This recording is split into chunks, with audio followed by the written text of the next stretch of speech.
Assalamualaikum warahmatullahi wabarakatuh. Saya Nur Syifa Najwa binti Muhammad Sahabuddin, bernama matrik A176624. Saya akan bincangkan ekonomi antarabangsa berkaitan pertikaian perdagangan antarabangsa dan pengurusan makroekonomi antarabangsa. Pertikaian perdagangan antarabangsa yang akan dibincangkan adalah berkaitan perdagangan vaksin COVID-19, yang mana dikatakan berlaku pengagihan yang tidak adil untuk negara miskin dan berpendapatan rendah.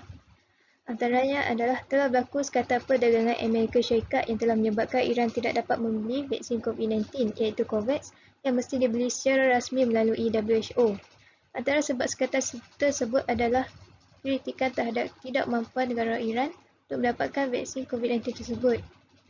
Pembelian vaksin akan menghadapi masalah apabila terdapat sekatan yang mewajibkan Iran mendapatkan lesen OPEC, iaitu Pejabat Perlindungan Aset Asing dari Jabatan Perbendaraan Amerika Syarikat. Walaupun telah pelbagai cara dan kaedah pembayaran yang diusahakan oleh Iran, namun aset kewangan Iran di Korea Selatan dan pelbagai negara turut disekat kerana sekatan tersebut menyebabkan mereka tidak mampu membeli vaksin tersebut. Seterusnya adalah nasionalisme vaksin COVID-19 yang mana dikatakan akan menghapuskan pertumbuhan ekonomi semua negara kaya dan berpendapatan rendah. Terdapat kajian Bank Dunia yang menunjukkan pengeluaran dunia boleh mengalami kerugian $9 trilion jika program vaksinasi lambat dilaksanakan atau gagal dilakukan secepat yang mungkin. Mata wang negara Asia adalah terburuk sebelum pengagihan vaksin COVID-19, iaitu di mana dapat dilihat Rupee India di kedudukan tercorot dalam prestasi mata wang di Asia. Semasa pengagihan vaksin juga telah memburukkan daya tarikan mata wang Asia, manakala kadar faedah Amerika Syarikat jatuh ke paras paling rendah dan pembelian bond berpanjangan Reserve Persekutuan yang berterusan akan menyebabkan kemerosotan dolar Amerika Syarikat. Bagi mengatasi masalah perdagangan vaksin COVID-19 yang berlaku, pengurusan makroekonomi antarabangsa dilaksanakan seperti kerjasama antarabangsa yang mana China telah memberi bantuan kepada lebih daripada 150 negara dengan menghantar 36 pasukan pakar perubatan ke negara yang memerlukan. China juga turut membekalkan 10 juta dos vaksin COVID-19 kepada program peredaran vaksin antarabangsa COVAX atas permintaan WHO bagi memenuhi keperluan kecemasan negara-negara membangun. Negara-negara ASEAN turut bekerjasama dan menyokong pembangunan vaksin COVID-19 rakan-rakan luar ASEAN menerusi perkongsian data dan laporan klinikal utama. Seterusnya adalah makroekonomi antarabangsa terhadap perdagangan vaksin COVID-19. Di mana Bank Dunia telah meluluskan $12 bilion untuk membiayai pembelian dan peredaran vaksin kepada negara membangun. Pakej Bank Dunia dalam menyokong program vaksinasi adalah bernilai $160 juta keseluruhannya. Dan IMF turut mengamalkan ekonomi global menguncuk 4.4%. Saham-saham negara Asia pula melonjak ke paras tertinggi selepas kejayaan peredaran vaksin COVID-19 di seluruh dunia. Dan Washington turut mengumumkan bantuan fiskal baharu yang mana para pengubah polisi memutuskan untuk mengekalkan kadar sedia ada iaitu kadar tarif terhadap dengan negara lain. Sekatan ekspor yang dilakukan sebelum ini terhadap ubat-ubatan dan bekalan kesihatan lain turut ditamatkan.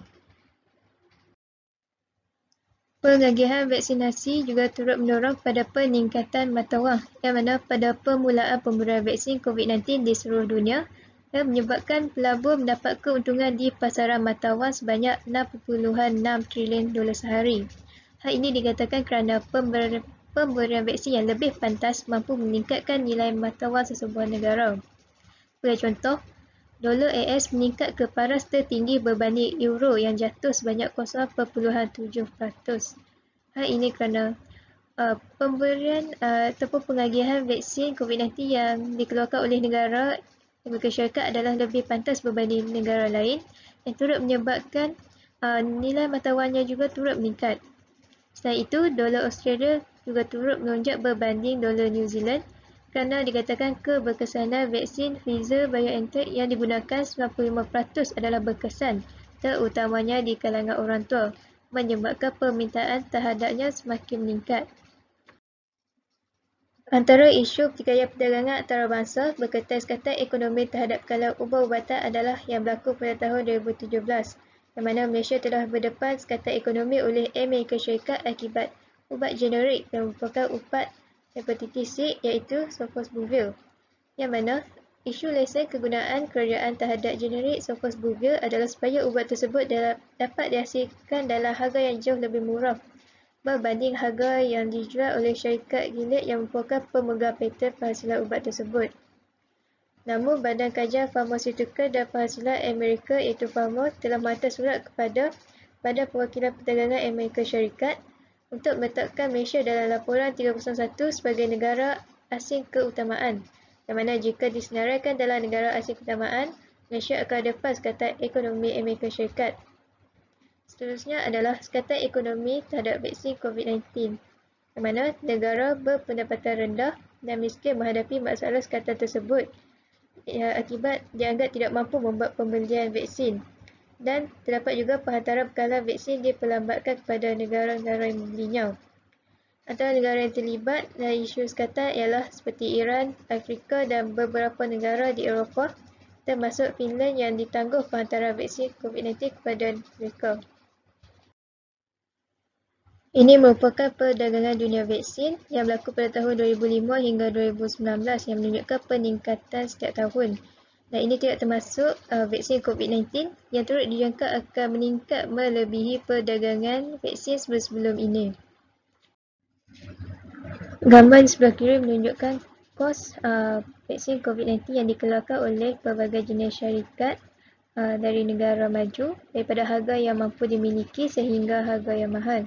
Manakala gambar sebelah kanan pula menunjukkan jumlah rakyat yang akan mengambil vaksin COVID-19 daripada pelbagai jenis syarikat yang mengeluarkannya.